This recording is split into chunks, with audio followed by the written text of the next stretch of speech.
Hello दोस्तों, आप सभी का हमारे चैनल रेडियोग्राफ विद यूपी वाला में स्वागत है। आज हम और आप मिलकर सभी बेसिक रेडिएशन के क्वेश्चन लगाते हैं। यहाँ पे आज हमारा पार्ट 1 स्टार्ट होता है। तो चलिए आज देखते हैं फर्स्ट क्वेश्चन हमारा क्या रहेगा। जैसा कि आप सभी लोगों को पता है कि एक्सरे की डिस्कवरी कब हुई थी।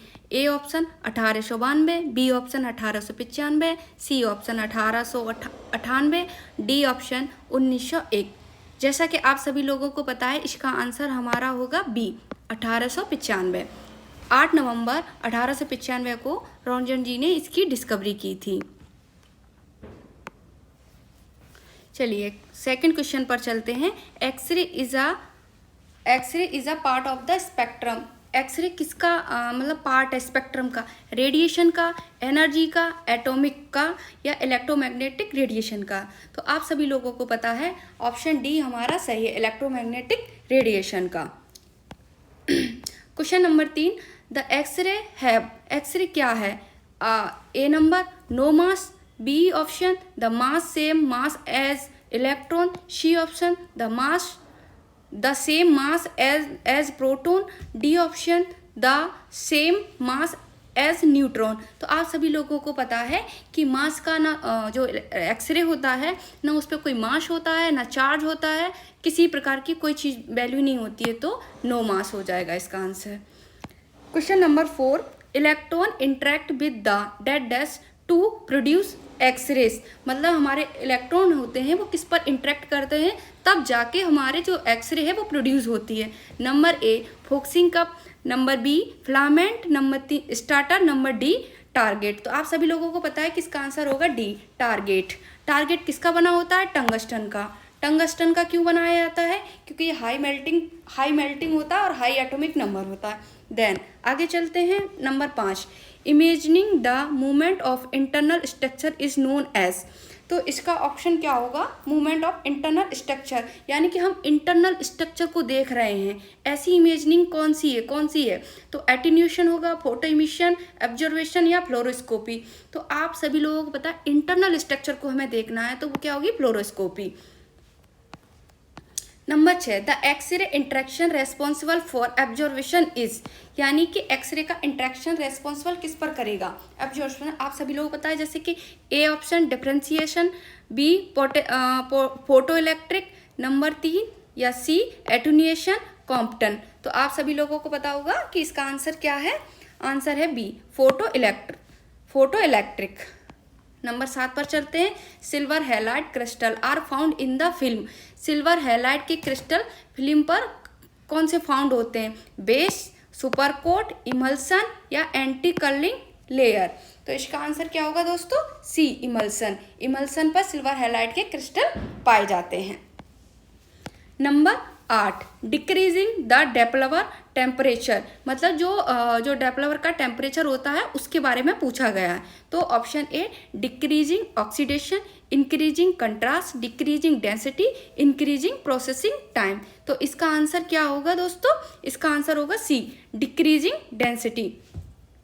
आगे चलते हैं। Shape light filter are choose based on the. Option A amount of light intensity, dimension of the dark room, film sensitivity और पावर रेटिंग। तो इसका आंसर क्या हो जाएगा दोस्तों? इसका आंसर हो जाएगा film sensitivity. Number 10, the purpose of using automatic exposure control device AECD with film screening imaging is to control. इसको मतलब यो है क्या? AECD को जो फिल्म विद स्क्रीनिंग इमेजिंग इसको कौन कंट्रोल करता है? KBP, MA, density, contrast. तो इसको कौन कंट्रोल करेगा? सी हमारी density. Poor film screen contact result in a loss of. Number A density, B contrast, C recorded details और डी स्पीड। तो इसका क्या दोस्तों आंसर हो जाएगा? Recorded details. The purpose of intensify screen is to. Intensify screen के बारे में पूछा गया है। तो increase radiographic density, increase recorded details, decrease recorded details, decrease patient dose. तो इसका आंसर क्या हो जाएगा दोस्तों? D decrease patient dose.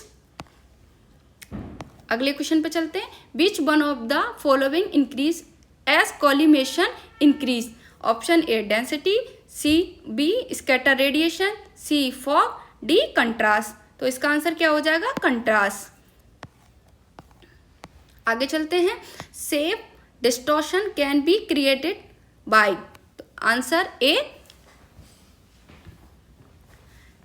एंगलाइन the CR, decrease in the SID, increasing the focal spot size, increasing the OID। इसका answer हो जाएगा दोस्तों ए अलाइंग द CR। आगे चलते हैं। Which of the following define attenuation? A absorption and scattering, absorb only, scatter only, Compton electron. तो इसका answer हो जाएगा A absorb and scattering. Attenuation की डेफिनेशन पूछी गई है। आगे चलते हैं। X ray have a dual nature which means that they behave like both. मतलब इलेक्ट्रॉन होते हैं वो किसकी तरह बिहेव करते हैं? तो A option atom and molecules, photon and quanta, wave and particle, charge and uncharge particle. तो इसका आंसर क्या हो जाएगा दोस्तों? C behave as a particle. आगे चलते हैं। The wavelength and frequency of X ray are dot dot related. तो डायरेक्टली होती है, इनडायरेक्टली, इनवर्सली, पार्शियली या नन। तो इसका आंसर क्या हो जाएगा? इनवर्सली।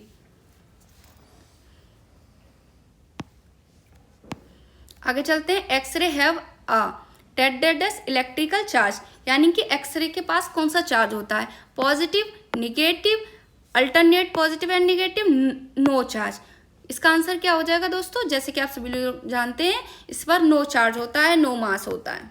आगे चलते हैं।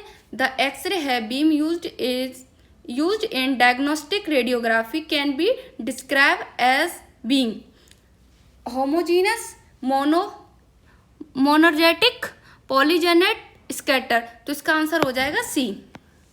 आगे चलते हैं। X ray were discovered when they caused a barium platinocyanide plate. इसका आंसर क्या हो जाएगा? फ्लोरोसेंस, फोस्फोरेंस, वाइब्रेट और बर्न एंड रेडनेस। तो इसका आगे चलते हैं।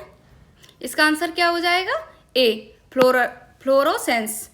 तो दोस्तों आज के क्वेश्चन यहीं समाप्त होते हैं। फिर आगे की वीडियो देखने के लिए हमारे चैनल को फॉलो करें, सब्सक्राइब करें, लाइक करें, कमेंट करें। अगर किसी को कोई किसी क्वेश्चन में आंसर या कोई एक्स्ट्रा सजेशन देना चाहता हो तो कमेंट बॉक्स में कमेंट कर सकते हैं। Thank you.